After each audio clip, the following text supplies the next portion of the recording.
제작비 240억을 들인 한국 SF 영화 승리호가 2월 5일 넷플릭스로 공개되었습니다. 미국 넷플릭스의 반응은 미국 날짜로 7일에 순위를 봤을 때 10위였고 8일에 순위를 봤을 때 8위로 순위가 좀 올랐었습니다.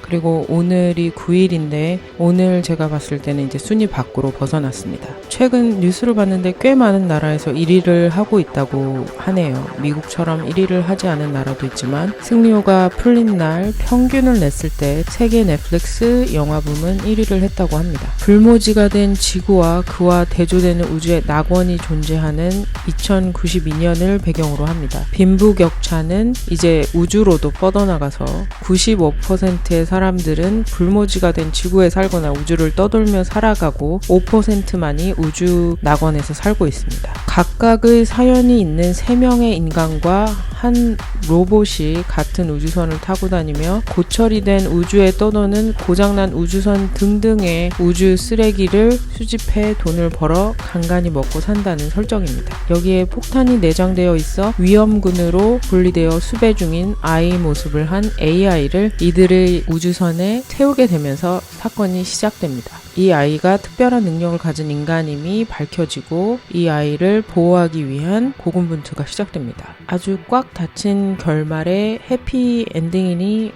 맘 놓고 봐도 괜찮을 영화인 것 같습니다. 결론은 생각보다는 괜찮았다는 것. 이 영화의 예고편을 본 적도 없고 사실은 이 영화가 어쩐지 많이 민망할 것이라고 미리 겁을 먹었기 때문인 것도 같고 기대를 많이 하지 않았던 것은 분명합니다. 어쨌든 그리하야 그러므로 승리호는 여러 가지 면에서 어떤 의미를 갖습니다. 이게 그저 어떤 의미이지 결단코 큰 의미가 아직까지는 아니라는 것. 스토리 기대 이하는 아니었습니다. 원래 기대를 하지 않았기 때문이겠죠. 이게 전혀 완성도에 기여하는 스토리 라인이 아니고 그것을 어떤 다른 요소들 예를 들어서 배우 등등이 채워주지도 않았더라. 솔직히 우리가 무슨 스페이스 오디세이를 보는 것도 아니고 심지어 세계관이 몇십 년 전에 만들어져서 스토리가 이미 정해져 있는 스타워즈 시리즈도 가끔은 What the hell? 뭐라고 씨부리냐? 라는 생각이 드니까 배경과 상황에 집중된 장르인 블록버스터 SF에서 너무 강한 스토리 라인을 기대하면 항상 실망이 클 수밖에 없어요. 그런 걸 원한다면 리들리 스콧 감독의 프로메테우스 이런 거 보면 되는 거죠. 승리호는 오락 영화임이 너무 확실하고 그 목적에 맞게 일단 바람에 나부끼는 스토리 라인의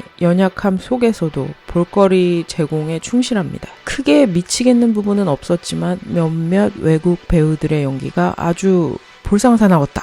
특히 설리반이라는 역을 맡은 배우의 연기는 와우, what the 레메. 비교적 한국 배우들의 연기가 극을 방해하는 요소가 아니었던 것을 보면 이 부분은 아마도 디렉팅과 커뮤니케이션의 그 어딘가의 문제가 아니었을까 생각해 봅니다. 아니면 이게 캐스팅의 문제인데 그럼 너무 원론이 되어버리니까 거기까지는 가고 싶지 않아요. 이런 집중을 방해하는 요소들에도 불구하고 이 영화의 완성도는 확실히 어느 수준을 향해 가고 있습니다. 그것이 240억이라는 제작비 안에서 가능했다는 것은 역시 감독 늑대소년을 감독한 조성희 감독이죠. 이 사람이 잘 쓸어 담았다는 뜻으로 해석해도 좋지 않을까 싶습니다. 240억은 엄청난 돈이죠. 그런데 넷플릭스 영화였던 옥자의 제작비가 약 740억 원이었던 것을 생각해보면 제작비 대비 이 영화 승리호의 퀄리티는 약간 과장해서 신의 경지에 가깝다. 물론 장르가 다르고 헐리우드 배우들의 개런티를 고려해야 하지만 최근 넷플릭스에서 공개된 맨크라는 1930년대 헐리우드를 그린 흑백 영화의 제작비가 300억이었습니다. 아니 말이야.